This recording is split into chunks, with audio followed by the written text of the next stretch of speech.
And you were listening to Season 6 of the award-winning Christian Outdoors podcast with your host, Pete Rogers. All right, everyone, welcome to this episode of Christian Outdoors podcast. I'm your host, Pete Rogers. Today we have with us Mr. David Wooten, and he says this. He says, after tragically losing his father as a child, he lived a lost and reckless life of rebellion as a teen and young adult that ultimately led him to joining the Army. A career-ending injury in Iraq, coupled with struggles with PTSD, alcohol, and drugs, left David on the verge of losing his family and even his life. It wasn't until a pastor introduced David to the sport of archery and to the God that he thought abandoned him, that he fully found the love, peace, and purpose that he was searching for in his life. Thanks, Pete. Truly excited to speak with you. And I think these days, people speaking more openly and clearly about their faith is what's needed. So truly honored to be here. Good, man. I appreciate that very much. So why don't you just start like we did before we started recording, just start with your story. It goes way back to your childhood. Yeah. So I grew up to a mom and dad who were in a motorcycle club. So a 1% club, and it was a life on the run. I was born in Phoenix, Arizona in 1979.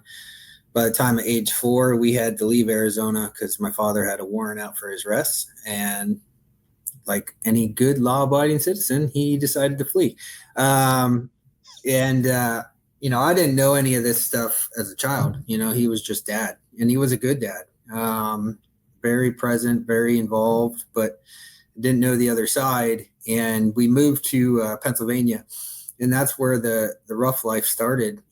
We didn't have anywhere to live. We lived in my mom's friend's backyard for a couple months in a tent. And when my dad finally got a job, we finally got a house, and, life was good from my view, right? Like I didn't see the chaos and everything else that was really involved in my parents' life. And there was no faith. Excuse me. Did you have any siblings, or are you an only child, or what? Yeah, I have an older brother. He's 7 years older. Same mom, different dads. Okay. But he's my brother. We grew up together. He was always with us. There was no. Was he? Were you alone in this environment, but you had your brother with you? Okay. I did, yeah, and leaned on him for a lot of things. He was kind of my role model and somebody I looked up to. And so faith and religion were not in the house, obviously. I didn't know anything about God. The only thing I knew about it was from friends in school who, their parents took them to church, and that was it. And, my father got really heavily involved in hunting, and in Pennsylvania, rifle camp for first day of deer is pretty big. Yeah. And school's down and everything. They do. It's kind of like a holiday. So I would always go out with my dad, and, I wasn't able to hunt, but I would sit with him. And the very first memory of hunting with him was, doing the normal kid thing, going out really early in the morning, falling asleep against a tree, hearing the gun go off, and my dad standing next to a buck. That was my first hunting experience, and I fell in love with it. And I was about 7 when he first took me out. A year later, when I was 8, I was away at a baseball camp. Came home, my brother and my mom said, "Hey, we need to talk to you." Took me upstairs. We were in this small bathroom, and kind of let me know that, my father passed away. And this anger and heartache just hit me. To me, he was up on this pedestal. Again, I didn't know all the nefarious things and everything that he did, but at home he was dad, and he was at every sports game, every practice that he could make. He was there. And I got really angry, smashed the sliding glass door in the bathroom, and this thing that my friends and everybody was talking about, God, didn't exist to me. My first initial reaction was, what type of God takes an 8-year-old's father away from them at a critical part in their lives, right? I can't, excuse me for interrupting, David. I just can't even imagine how you say that to your child. How you break that news, you know, I mean, there's no easy way. I guess it's pretty blunt. Yeah. Well, from what I can remember, my mom was in tears. He was the love of her life, even though they had problems. He was the love of her life, still is. My brother was kind of stoic, trying to be the man, right? He's about 7 years older. And, you know, for me, that was the initial start of, okay, I'm just going to be angry, but I'm also going to focus on sports. Sports was my avenue. I was, at the time, I didn't know it, but God had blessed me with baseball and football. That was my escape. And I excelled, heavily excelled in it, and was very good at it. So much so I was making state teams, and just, that was my pathway out. Right. And when I was in my teenage years, we had moved to another school district further south, which is the home of Lancaster Archery. So I grew up from the time I was 11 years old to, until I got out of the Army in Lancaster. And my teenage years was filled with sports, but on the side, I wanted to fit in, and I wanted to just escape reality. And that led to drugs, that led to alcohol, that led to smoking, all these things that I said I would never do, you know, because I would say about 12 or 13, I found out the truth of how my dad died. You know, for the longest time, I was told he had a heart attack. And what happened was, he was a waterproofer, so he'd be gone during the week, and he was in New York waterproofing, and he OD'd, and I didn't know that. And once I found out, I was like, yeah, I'm never going to touch this. I'm never going to do any of that stuff. But I was emotionally broken, and I let peer pressure and everything else kind of just get a hold of me. And so while I would play sports and be active during the evenings and on the weekends, I was partying with my friends. And this continued up until I went into the military. So senior year of high school, I'm about to graduate. I meet this girl. She's a sophomore. Up until that point, I had viewed women solely as an object. Didn't really stay in long relationships. It was a find and conquer mentality, where that was, you know, they were an object. That's it. And this girl changed everything. You know, fast forward, she is my wife. We've been together for 27 years, married for 18. But she changed it. I told my friends 2 weeks into dating her, you know, I'm going to marry this girl. Everything's changed. And what I didn't realize was that God had put her in my life for a purpose, and continued to party after graduation. My wife ended up going to college, which was about 30 minutes away from us. So we, you know, would be together, break up, be together, break up, normal college things. And I finally got my act together right around 2001 and went to a trade school and got my associate's degree. And as I was about to graduate, that's when 9/11 happened. I was sitting in class. The instructor wheeled in a TV and said, "Hey, this is what we're this is what we're going to watch. This is what's going on." And the moment I saw that, I knew I wanted to join the military. But I didn't do it right away. Right. So my feeling was, I was scared to leave the relationship I was in with my wife. I knew if I went in the military, chances are it wasn't going to work. That's a far distance, and she's young, I'm young. So I held off for several years. And when she graduated college, we got engaged. I asked her to marry me on Christmas Eve. And so we moved in together. Again, neither one of us are Christians at the time. My wife had grown up in the church, but she she had a rebellious stage from her teenage years, like a lot of Christians, right? They grow up in the church and then they get rebellious and they walk away from God, but know that he's there, and that presence is there. I couldn't hold a job for her. Again, still doing the partying, still doing everything, provided no security for her. So she broke up with me, or ended the engagement. And that's what led to me joining the military. I was 25 at the time.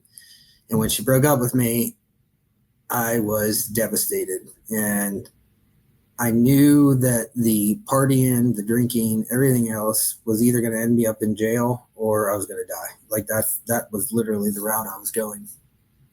So after a night of binging and partying with my friends, I walked into my mom's room at like 6:00 in the morning, still under the influence, and said, I'm going to go to the recruiter today and I'm going to go enlist. And, you know, this is 2005. So it's the heart of both theaters going off, you know, Iraq and Afghanistan are going off. And I went down to the recruiter, enlisted, wanted to do special forces, got that contract, went to MEPS for the medical portion of it. And I failed the color blindness test because I can't see the numbers in the colors. So red and green are not good. You can't go directly into an SF pipeline if you can't see colors. So they changed my contract to straight infantry, but they gave me airborne infantry, and I shipped off to Fort Benning. Yep. We talked about that. That's where my son is right now.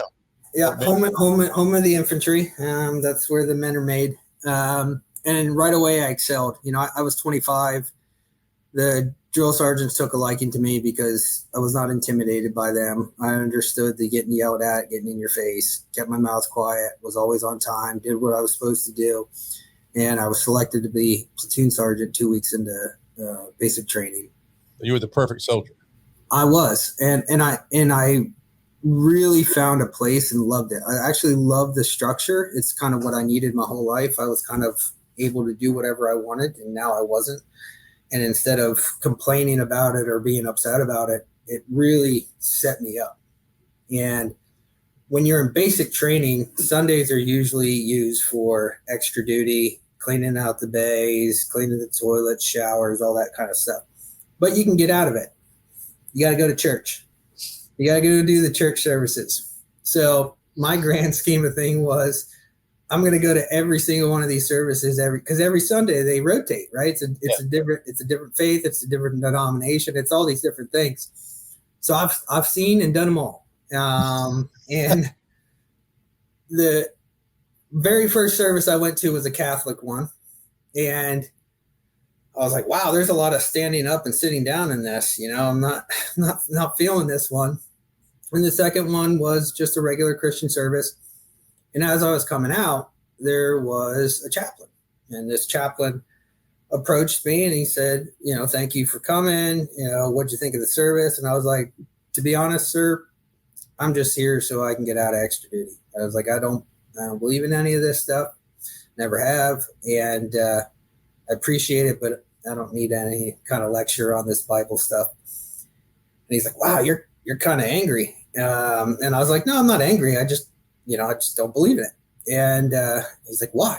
And I told him about my father and told him about, you know, my childhood and all these things. And I was like, if he's there, you know, there was never a lifeline to help me, you know, not understanding the way God works, right?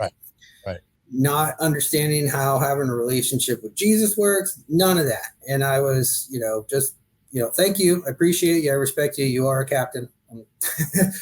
I know my chain of command, so I'm not going to be ignorant or disrespectful.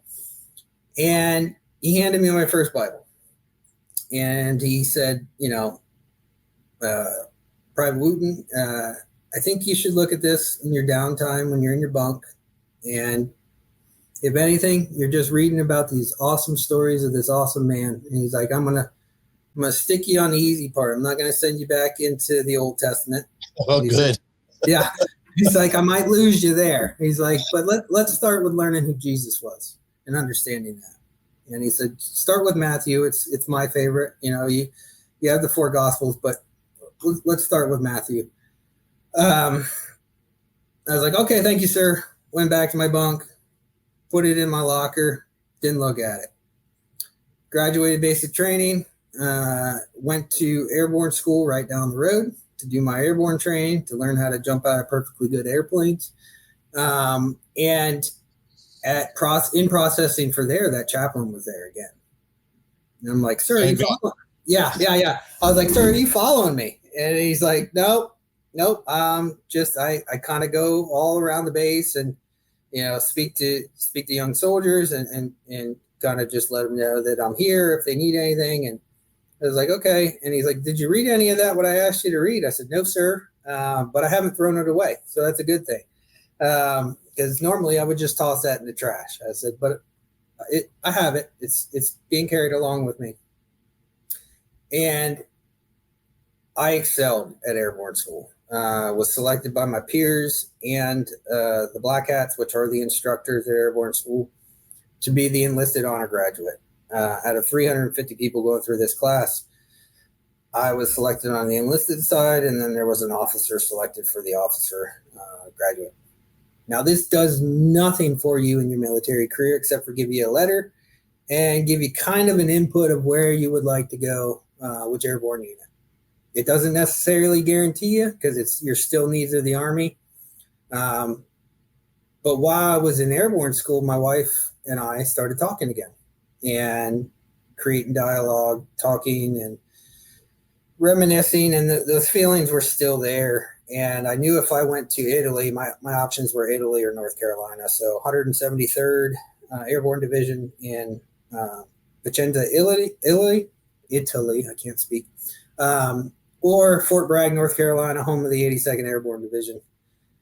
I chose North Carolina because it's a 6-hour drive to Pennsylvania from there. And I knew that I would still be able to see her if I wanted to on a weekend pass, or she could come down. So I went there at in processing at 82nd Airborne Division.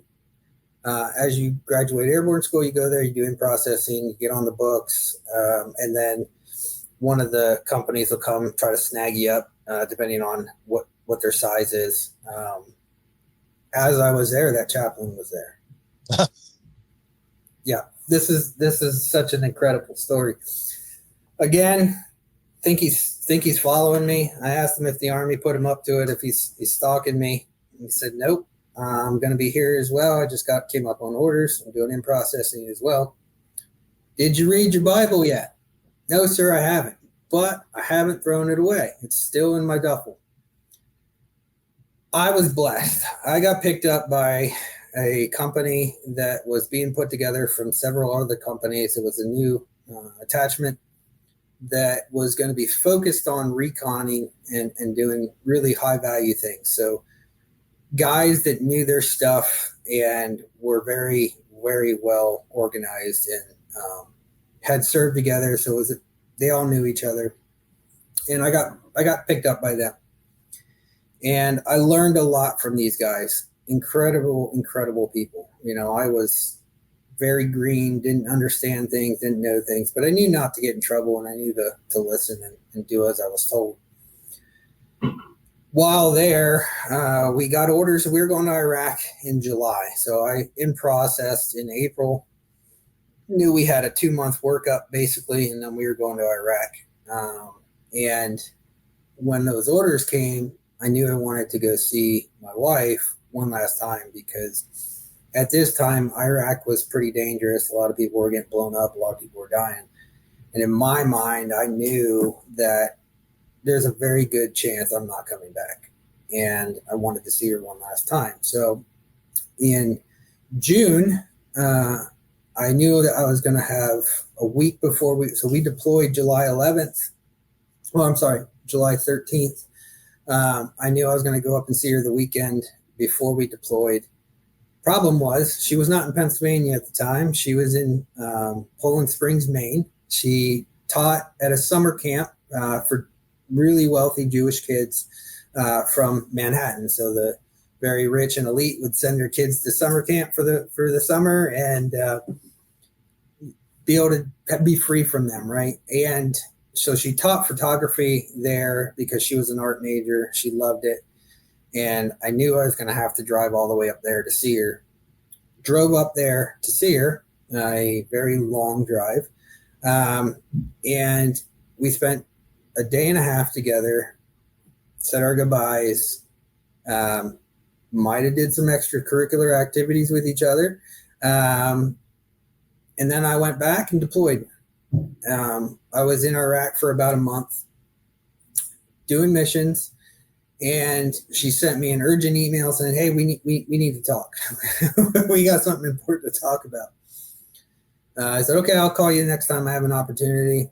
Called her about 2 a.m. Iraq time, and she's like, "Hey, just want to let you know I'm pregnant." Everything changed.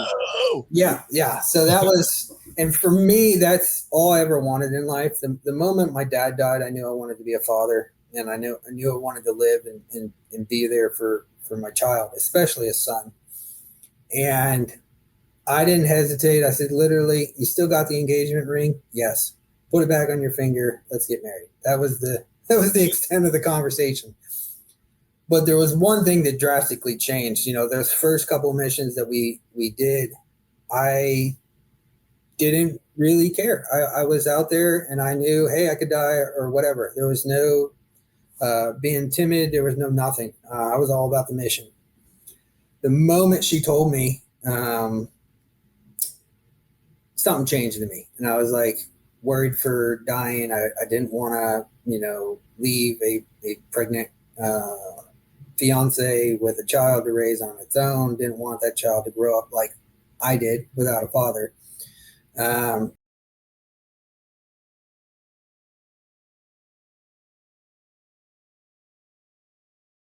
To go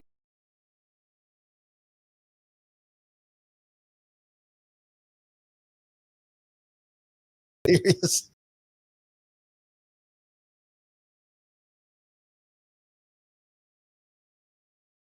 I kind of was like, okay, this is to me supernatural, right? This is not, and I'm not one that believes in fate or does anything. I believe in God's timing, and God's timing was putting this influence in my life that I needed. And I said, you know what, sir?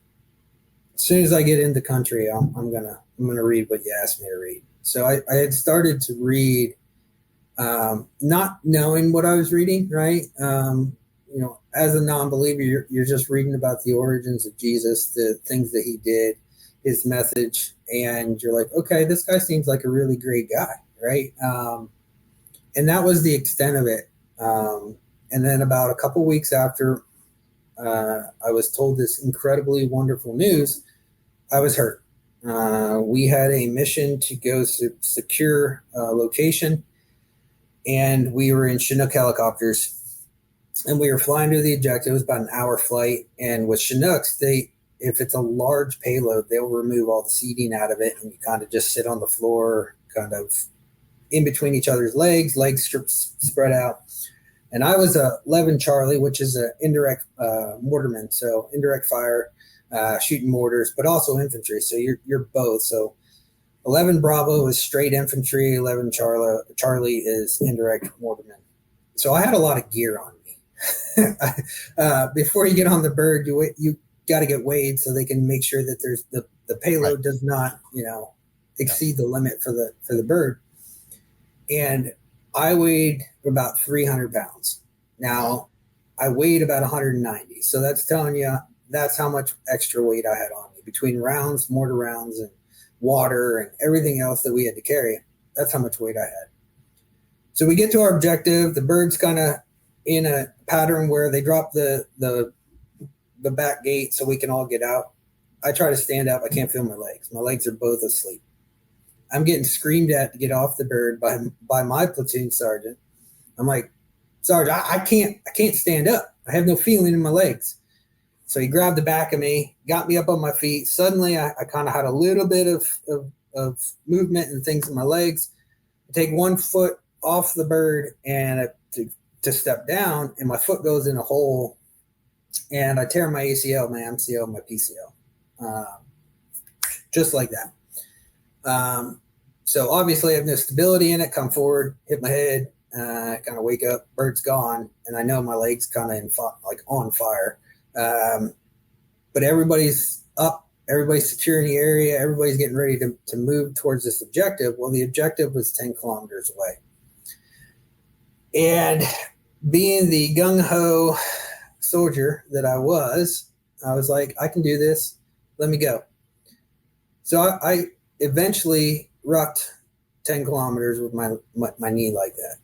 Now, during this process of rucking to the objective, our company became combat ineffective. It was about 130 degrees, and a lot of people didn't drink enough water. So a lot of people were succumbing to heat casualties and just not being able to go. So instead of the mission being to go get this guy that we were going to look for, or this area that we were going to secure, it was, all right, we need to get to a location so we can get a lot of these guys out. And we went to this area, and it's a graveyard, and there's these two young Iraqis getting ready to dig a plot for somebody that had recently passed away. And they had a flatbed pickup truck. And myself and two others were selected to go offer him money for the services of his truck so we could transport our guys to this house that we were going to secure, so that we could get the attention to the guys that really, truly needed it. And that became my first carjacking, first and only carjacking. We offered them money. They refused. And then we just literally said, well, we're going to take it. Here's the money. And I was the driver transporting people back and forth to this house. We get done with that mission. Weren't able to do what we were supposed to do because, again, we were combat ineffective. Went back to our forward operating base, and that's where I was told, yep, you're pretty much done. You're not really going to do anything else to it. So if you want to stay with the guys and just get it looked at when you get back, or you can go home. I chose to stay with my guys. I wanted to be there for them. I didn't want to take the easy way out. And I was changed from the mortarman platoon to headquarters platoon, doing stuff for the first sergeant, doing stuff for the CEO.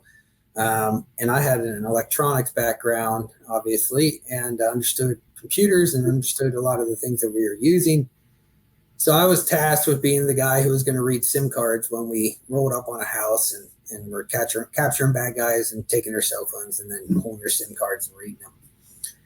Even though I was told I was not going to go out on any more missions because I was basically hobbling around on one foot, had a knee brace on, couldn't really move very fast. And it was quite the experience.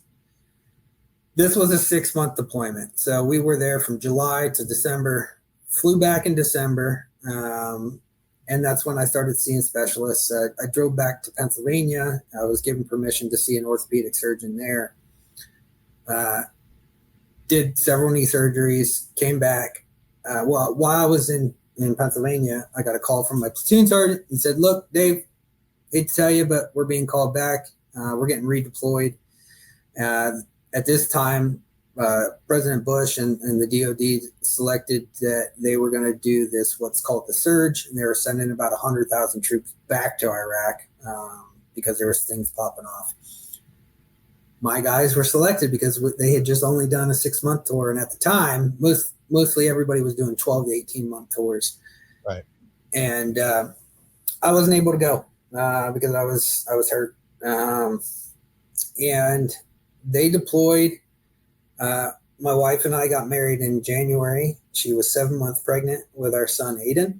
And she decided she was going to stay in Pennsylvania until he was born. So every weekend I would drive up, spend the weekend with her, come home every weekend until he was born.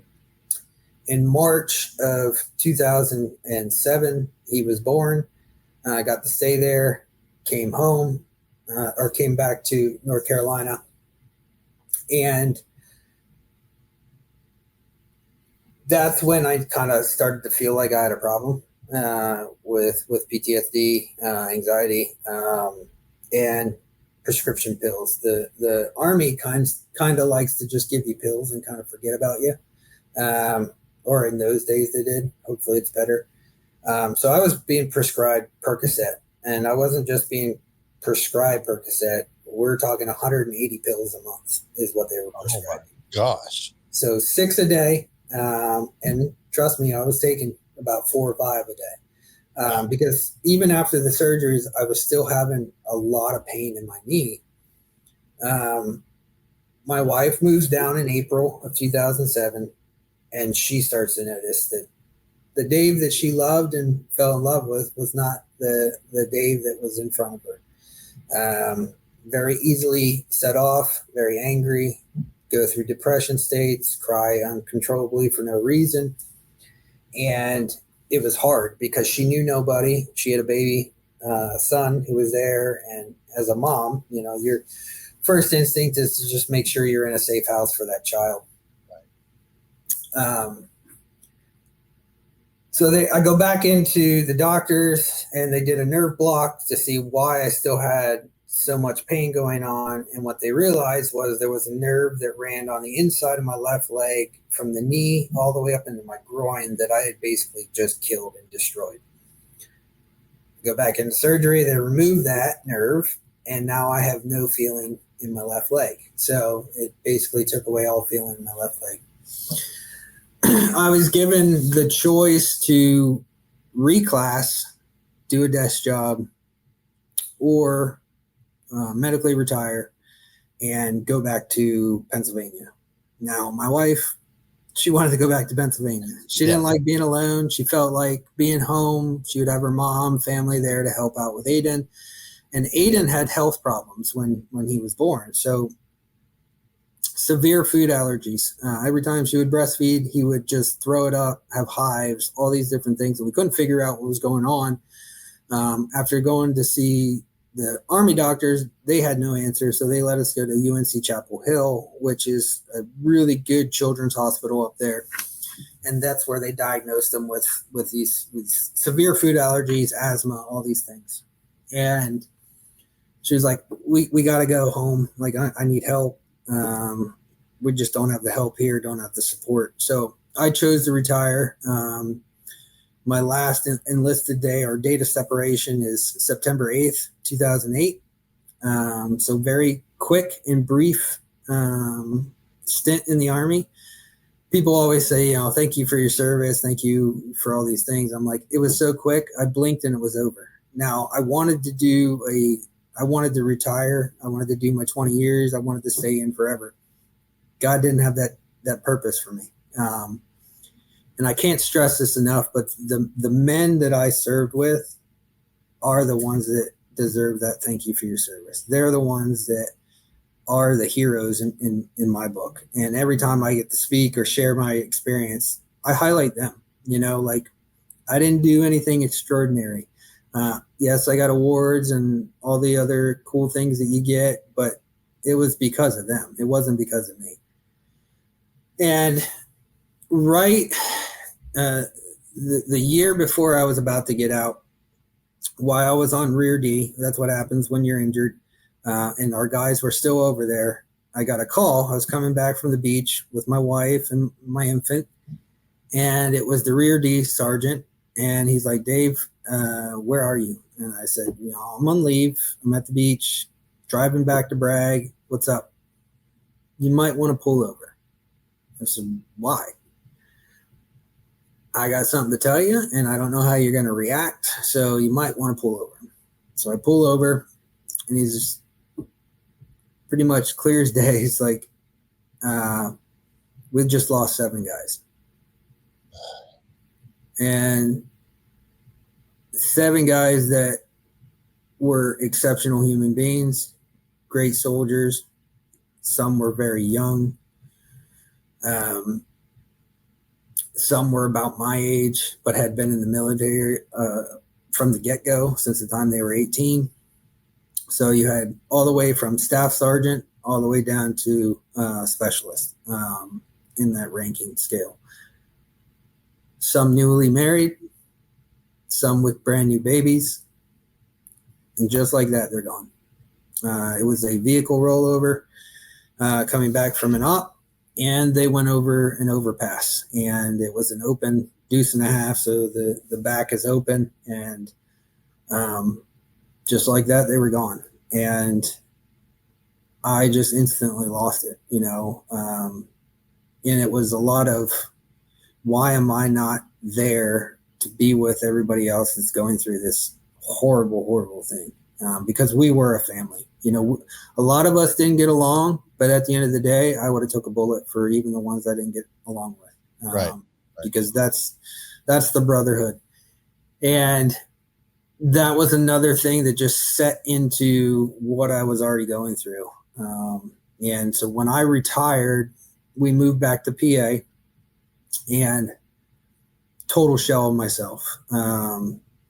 Spent the days mostly drinking and taking my prescription pills that the VA had prescribed me, antidepressants, painkillers, and my way of chasing them down was about a fifth of Jack, almost regularly on the daily, and finishing that bottle, and sitting in front of a video screen playing Call of Duty. And so that was my daily life, and it was that for a good 2.5, 3 years of just that, Wow. Yes. And I was a super fit, healthy guy in the Army. And after that 3 years, I got super heavy, very unhealthy. And the marriage problems were pretty bad, right? A lot of fighting, a lot of, me freaking out for things. We couldn't go to restaurants without me being anxious and needing to watch the door, all the normal typical stuff that you get from guys that have PTSD, even the ladies, because let's not exclude them. They have PTSD as well. And it got so bad, and to the point that right around in 2011, I was tired of just hurting my wife. And my way out was the easy way out. I was like, well, if I'm not here, she can't be hurt by me anymore. Not realizing that just sets up forever hurting, right? A lot of people don't think about that, but it's you're not really doing anything. You're actually making it worse. And had a plan, had a letter, had my gun beside my bed, and decided one night this is the night. Took some pain medication, drank some Jack Daniels, and put the gun in my head several times, did not pull the trigger. And then I put it down for a second just to think. And my wife walked in, and, we had this very long, heartfelt, meaningful, crying conversation. And what I did not know is that she had been going to church. She had a friend that started to take her. My wife started getting these, like, God was pulling on her to bring her back to the church. And she had been going, and she said, I really think you should go with me. And I said, nope. And I said, that's not my thing. I'm not going to that. And she said, if you want to really, truly save this marriage, you need to go with me. I decided to go. In my head, it was a joke. I was like, yep, I'm going to laugh my way out of this. This is going to be, the stereotypical preacher up front telling you how bad you are, all this nonsense that I had in my head. And that chaplain was the pastor there. No, he was not. I was like, God, if that happens, I'm all in now. Okay. Yeah. But she had been talking to the lead pastor, the senior pastor, and one of the other senior pastors there, and telling them my situation, telling them about me. And it just so happened that one of the senior pastors was a retired Air Force veteran who was heavily into archery. He worked part-time at Lancaster Archery, shot Hoyt competitive shooting. And I shoot a Hoyt. Go Hoyt. Yeah. So do I now. And the moment I walked into church, I can't explain it to this day. I just instantly felt peace. It was the first time in a very long time that I truly felt peace. I was introduced to this pastor. His name is Bob Sheets, and Bob came up to me, treated me like a normal person, and said, "Look, I know you're very hesitant. to even be here. I think I have something that might help you that's not church related. And I said, okay, well, what's that? He's like, have you ever shot a bow? I said, nope. I've only been a rifle hunter my whole life and haven't picked it up since I've been out of the military just because I didn't want to pick up a rifle. I didn't want to be surrounded by gunshots all day long like it is in Pennsylvania, because it sounds like war out there. It does. And he took me under his wing. Now, he would subtly, like very subtle, talk about Jesus, right? But at the same time working on, okay, I'm going to teach you the fundamentals of this bow. I have a guy at church that's going to donate a bow to you, one of his bows, and we'll take you to do 3D shoots with us. We'll do all these things. So I started traveling with these guys and doing these 3D shoots, and I instantly fell in love with it, even though I was terrible at it. Yeah. The one thing the military kind of brainwashes or instills in you is this sense of purpose and this mission-oriented thing, right? And to be an expert rifleman. You know, if you're in the infantry, you got to qualify. And if you get anything under expert, then you kind of get frowned upon. Like, that's the badge you want to wear on your uni. I was terrible. I couldn't keep my arm steady. I couldn't focus on the pin, couldn't do any of this stuff. And it drove me crazy, but I was hooked. I was like, okay, I'm going to get good at this. And I fell in love with it.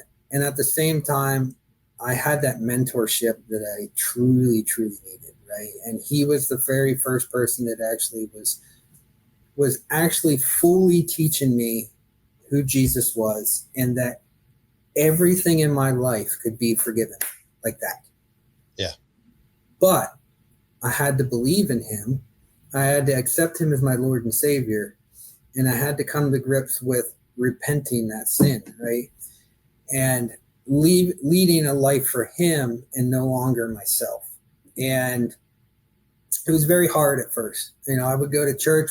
They had 2 levels, so I was up in the mezzanine, so I could be away from people and just kind of be there, but not be around other people and have to talk to people after service. We'd quickly scoot out of the service. And 6 months into going to that church, senior pastor's up front. He's got a mic on a mic stand, and he said, today's the day. Anybody here willing to accept Jesus Christ as your Lord and Savior? The mic is yours. I stood up, didn't say anything to my wife, walked down those stairs in the mezzanine, walked to the front of that stage, got on the microphone, which I didn't like talking to anybody just one-on-one. Now I'm talking to a large congregation, and I just started crying.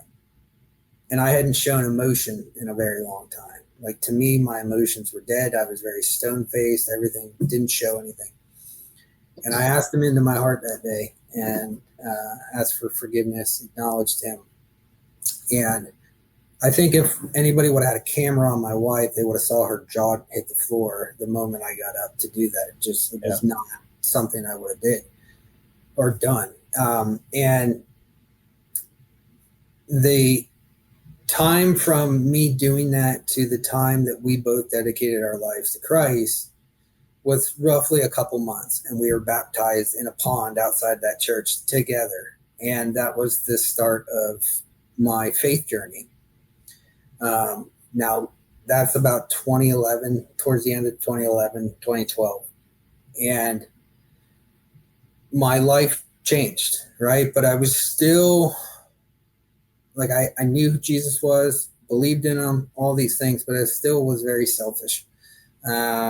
It was still on Dave's time, not God's time. It was not put others first. It was always put Dave first, you know. And I was, like I like to clarify to people these days, I was a Sunday warrior. You know, I'd go to church and then put my church clothes away, and then I was back to original Dave.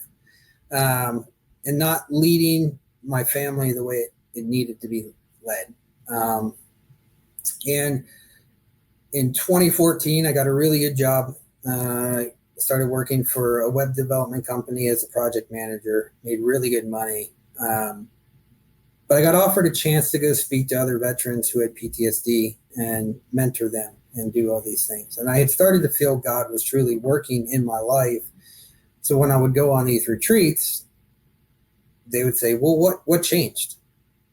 Well, I started a relationship with Jesus. And if he can pull somebody like me out of the darkest of dark holes and bring me to light, he can do it with any one of you. And I fell in love with it. And I was like, I would come home every weekend and tell my wife, I think this is my calling is working with this community and bringing them to Christ. And she said, okay, well, that's cool. Just keep doing it on weekends. And, we are a single income family. My wife is a stay-at-home mom. She homeschools all three of our children. And we needed me to make that good money. Well, how am I going to do what I feel like God's calling me to do if I leave that job? And was there for 3 years, and a couple weekends a year I would go do this mentoring. And on the very last one, I came home and told my wife, I said, look, this is what I'm supposed to do. And this was in 2017. So we prayed on it. My wife prayed over me, said, Lord, if this is what he's supposed to do, let's show us what we're supposed to do. Show us the path we're supposed to go on. This was on a Sunday. The following day, I walked into work and lost my job. Are you serious? Now, the initial reaction is, oh my goodness, what are we going to do? We have no income. And the only income I was getting besides that was my disability. And so she was terrified. My faith was pretty strong. And I'm like, no, God's going to show us the way. Well, I get a call from Wounded Warrior Project, and they're like, hey, Dave, we think you would be truly great for us to come down and work for us. I said, oh, that's great. Where? Washington, D.C. Well, that's not Pennsylvania. How am I going to make that work? We had a church that we loved, were heavily involved in, a pastor that I loved, and did not want to leave him. And I was like, okay, God, why are you calling me to leave? Not truly taking into account that he calls a lot of people to leave their comforts and go do something. Yeah. And I never put that into perspective or even think about that, but I did realize that, okay, this is a great opportunity to not only help the veteran community, but also share his word, right? And to live out the Great Commission, right? And we prayed on it. Y'all go ahead. I'll say, when you said that, my first thought was, when you said Washington, D.C., my first thought was the cost of living is insane. Oh, yeah. How are you going to move down there? That was my first thought, Yeah. Oh, yeah. Yeah. And, we were very, truly obvious to the fact that it's going to be a lot more money. I'm going to work for a nonprofit, and if you go work for a nonprofit, you're not working for a paycheck. You're you're doing it for the good, right? Yeah, but you still got to eat, and you still got to pay rent, and you still got to do all the other stuff, right? Yeah, correct. And so we went and met with our pastor and prayed on it, and he said, "Dave, I hate to see you go. I love you. I love the man that you're becoming, but God's calling you to do this." And as a friend, selfishly, I want you to stay. As your pastor, you need to kind of follow what he's putting in front of you.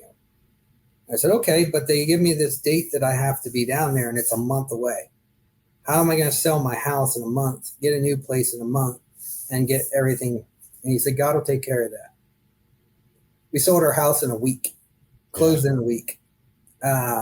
Found a place the last day that we had an opportunity to find a place to live. And we moved down there. And the great thing was that they had planted a church in the exact town that we were moving into. So the philosophy, the principles, everything was the same, same body structure. And it just so happened that we would spend the next 3 years in Maryland with me commuting into DC and impacting and reaching veterans. And I was blessed to be able to go into Walter Reed and pray over guys that were injured, and obviously ask them first because you don't want to offend anybody, but I would let them know. I said, look, just love to pray over you. Can I do that? And created a really good reputation for myself there. Started partnering with other nonprofits in that area and got approached by one to be the general manager in San Antonio, Texas. I was like, okay, this is a great opportunity. But now I'm being asked to move halfway around across the country to a place that I know nothing about, no friends, no nothing. Is this truly what you want, God? Again, straight into prayer, several days of prayer, fasting, everything to try to get an answer. And both my wife and I came to the conclusion that that's what we were supposed to do. This is 2020. COVID's hitting. So I accept this job. Yeah. So I accept this job in April, the end of April of 2020, with a move date of the end of May to start in June in San Antonio. By the 4th week of May, all our stuff is packed onto a container, shipping to San Antonio. It's gone. We're living on air mattresses and basically getting ready to go. We head that way. I get a call from this nonprofit, and they're like, we're sorry to do this, but we have to rescind the offer.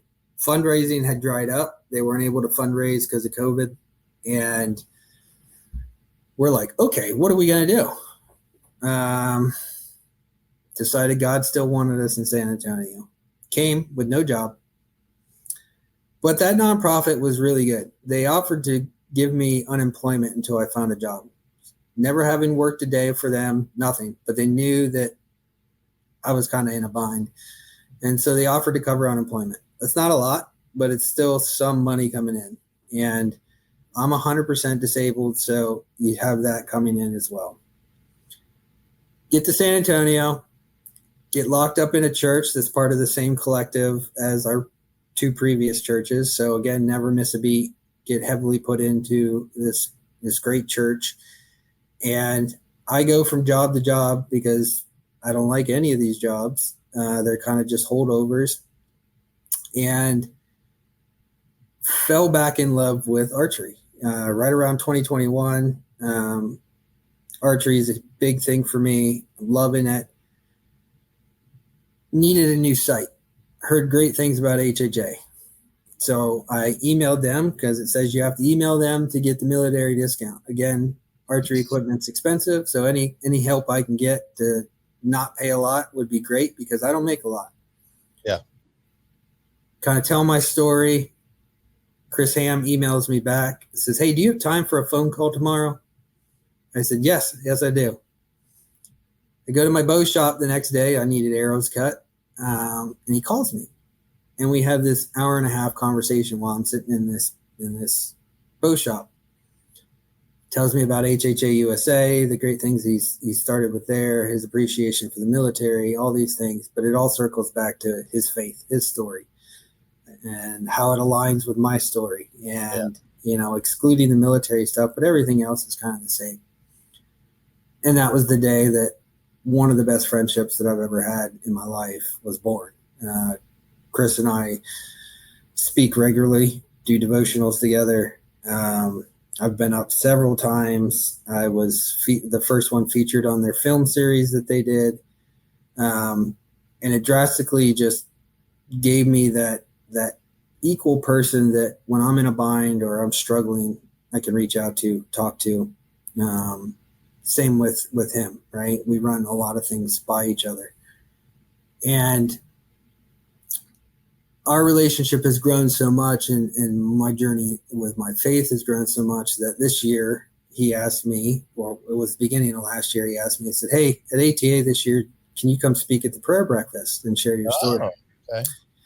So January of this year, I flew into Indianapolis, met up with him. The night before, I was scheduled to speak at the prayer breakfast. We went to an Airbnb that Center Shot had kind of rented out, and all these other great men were at. And we shared the love of archery, but more importantly, the love of Jesus in that house. And I was super anxious and kind of nervous about speaking the following day. And they all laid hands on me and prayed over me that I would be able to affect at least one person in that audience that would come to know and love Jesus. So I wake up the next morning.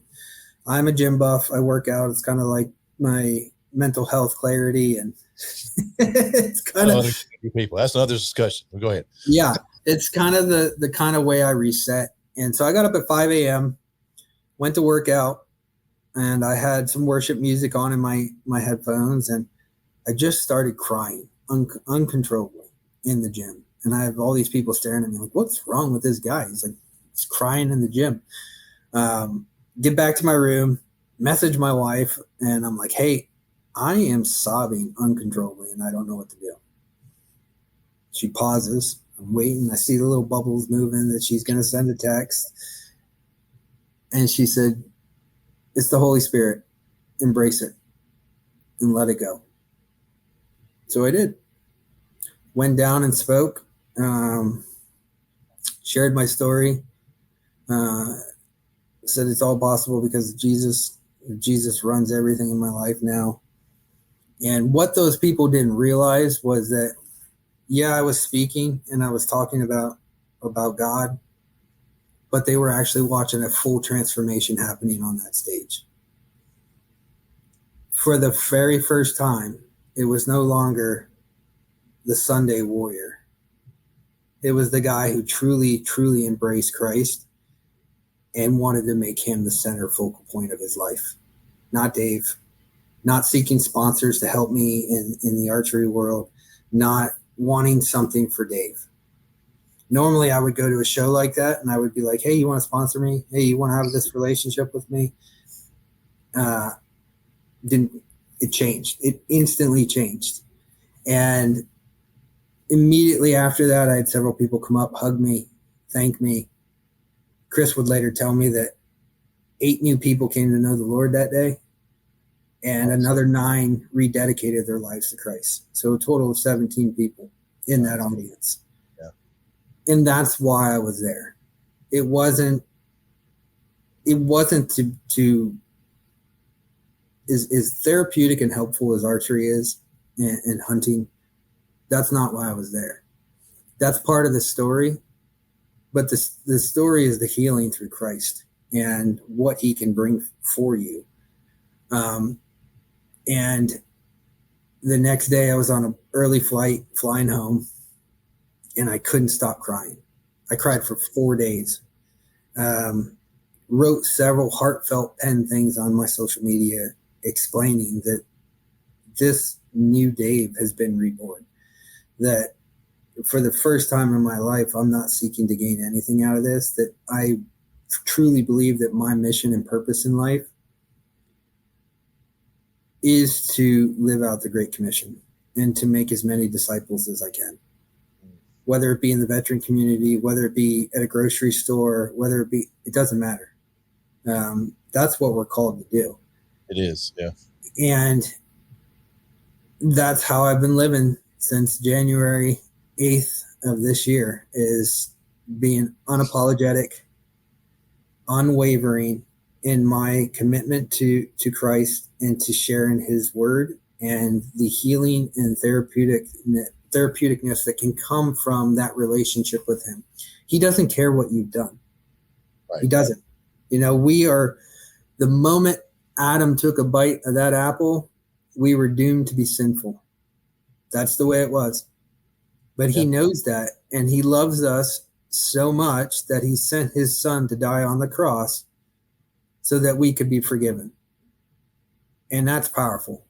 And to know that every mistake that I've made in my life could be truly, truly forgiven if I just surrendered it, right? And actually put it at his feet and not kept that burden. It's been life transforming for me. And That's what I'm up to now. So you still in San Antonio? I am. Yep. Doing what? So I currently work for the Children's Hospital here in San Antonio, which is a departure for me. I was in military nonprofits for a long time, and I just got really burnt out.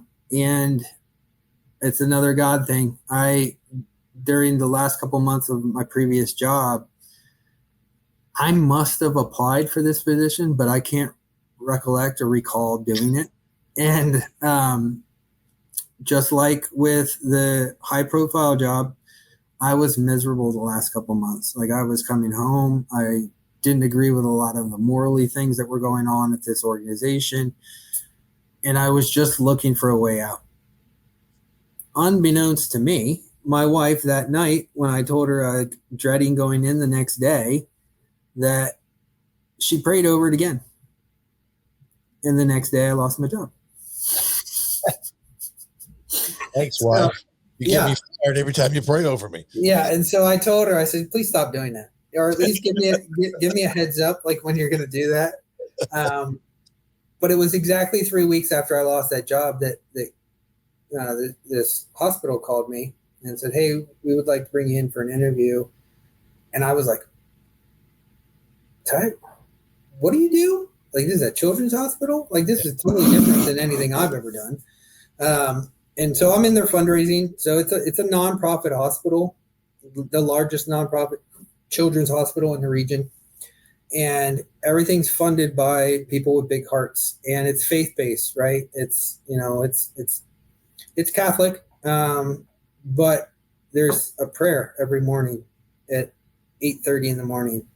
There's open faith talking amongst the employees. It's the first time I've ever been at peace with sharing my faith and cool. My beliefs. And you get to see a lot of the work done for these children that desperately need it, right? A lot of South San Antonio is a lot of poor and underprivileged children that a lot of times these parents can't pay the bills. And so these awesome people in this city, by them donating and giving money and doing all these things, allows the hospital to kind of eat a lot of those, so they don't have to stress and worry about those. Right. So it's been a great journey. I've been here for a year and a half, and it's been wonderful. Awesome. That's awesome. Hey, what a great story, man. What a great story. And as a podcast host, you're the perfect interview. I don't have to say anything. Just let you go. I've done a few. I can tell, man. It really is a great story from beginning to end. Well, you're not at the end yet, right? From beginning and your whole journey, how God, it reminded me as you were talking of that old saying, and I always forget the theologian that said it, about the hound of heaven, how God pursues us as the hound pursues the deer.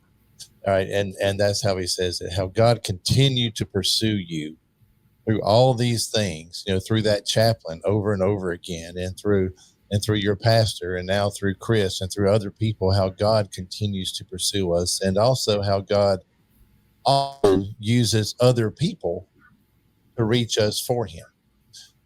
And as I tell people sometimes, Dave, is that sometimes we're that person for somebody else.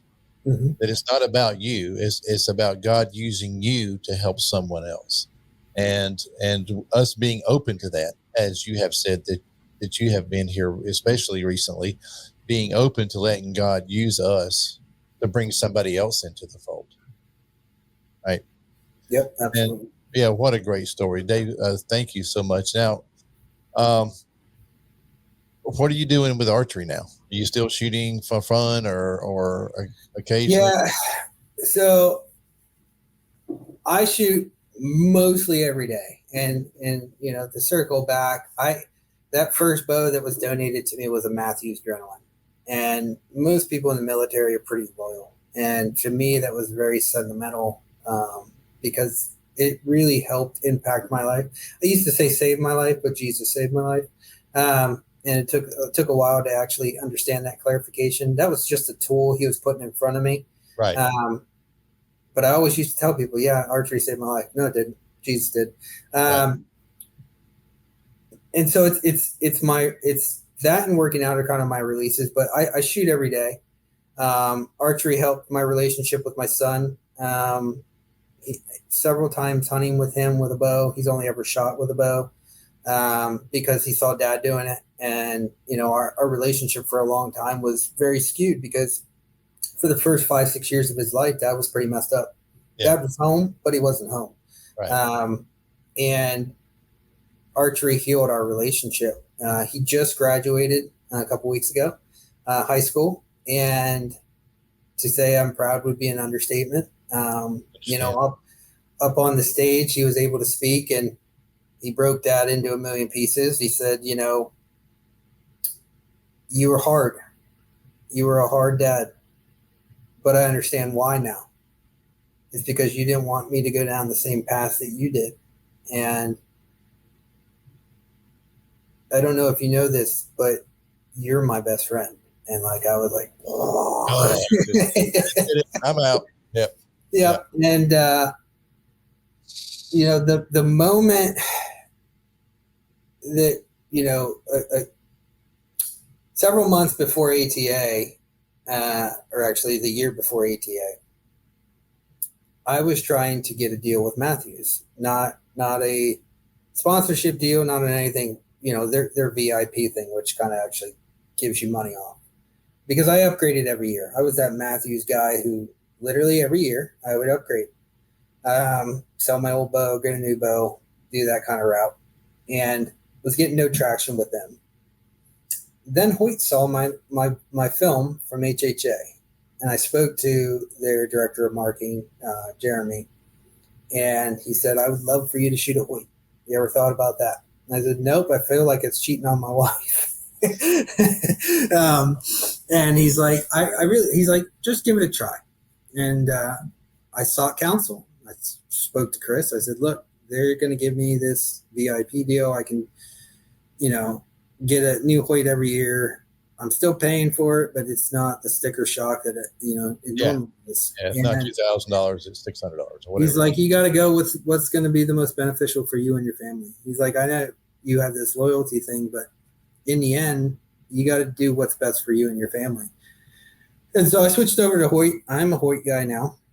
I had the RX-8, then gave it to my son this year when I got the RX-9.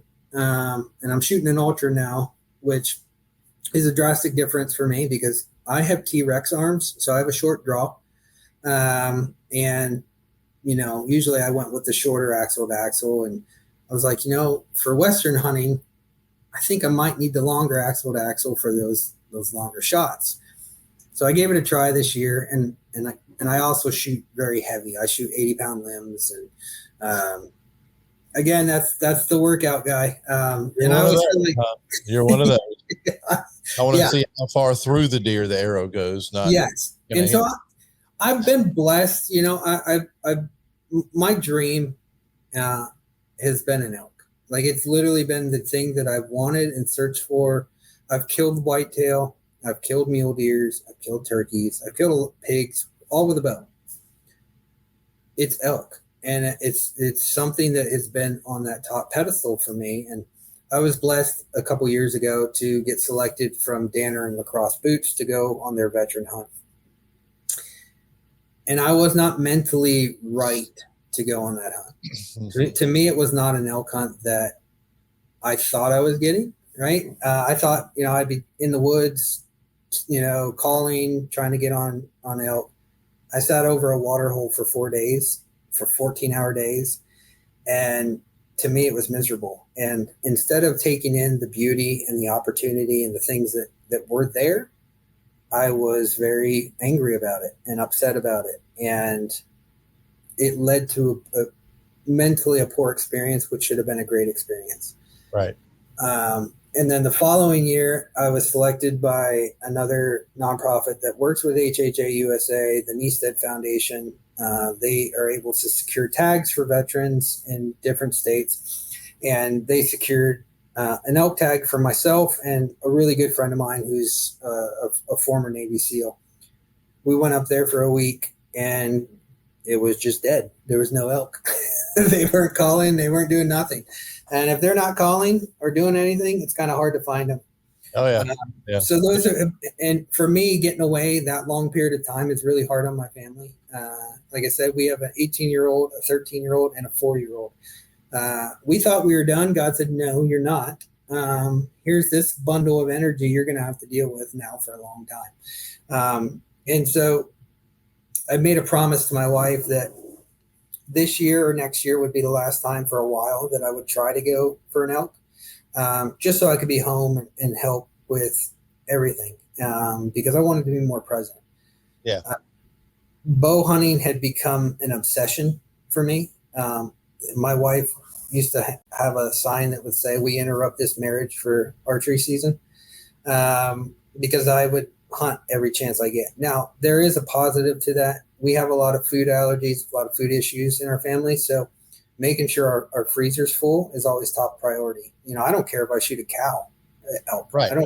I don't hunt the horns. I've been blessed to take some nice large animals, but that's all because of God putting that animal in front of me, not because I would have shot a spike. I truly don't care. And I had been blessed. So Texas is hard. When we first moved out here, I was depressed for the first 6 months because I was like, I don't know anybody, and it's 95% private. Right. What am I going to do? Yeah. I don't know where I'm going to hunt. I guess I'm not hunting. And luckily I had some people in church that kind of offered me, here, go kill this coal buck or go. I was like, I don't care. I'll shoot doe. Just want doe herded out? Let me do that. Yeah. Or your pigs. I mean, I'll go shoot pigs. Correct. All day long. Yeah. And so after that, a friend of mine who's a professional guide, he had a lease here and he was never here because he's always in some other country guiding for some animal. And he's like, Dave, just go down there, take your son down there. You guys are good. We hunted that for the last 2 years and the lease got sold this year. So going into this season, I have currently 0 opportunities and don't know what I'm going to do. Again, just praying on it. I'm not wealthy enough that I can go kill something on a ranch that costs anywhere from $2,500 to $10,000. I'm kind of the same boat. I just moved to a new area and don't have access to land anymore. I just had shoulder surgery 3 weeks ago, rotator cuff. I'm supposed to be in a sling right now, but I took it off for this interview. And I don't know when I'll be able to shoot a bow this year. The doctor said 2025, you're out. Just don't even think about it for 2025. It's going to take a long time to heal. So I'm like, okay. So, I don't know what I'm going to do, but I'll find something. If I have to go hunt squirrels, I'll go do that. Hey. I got to spend time in the woods somewhere.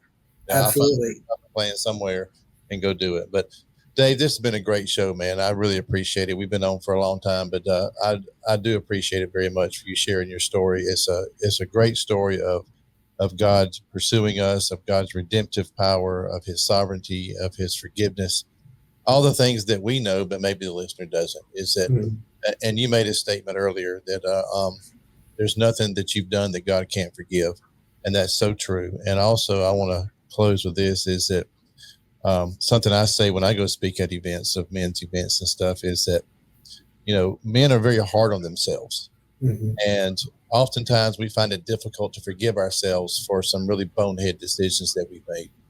But we're not defined by our worst decisions at all. We are not defined by worst decisions. We are defined by a great God who loves us unconditionally. And I'm going to close with that. David Wooten, thank you for joining us here on Christian Outdoors. Thanks, Pete.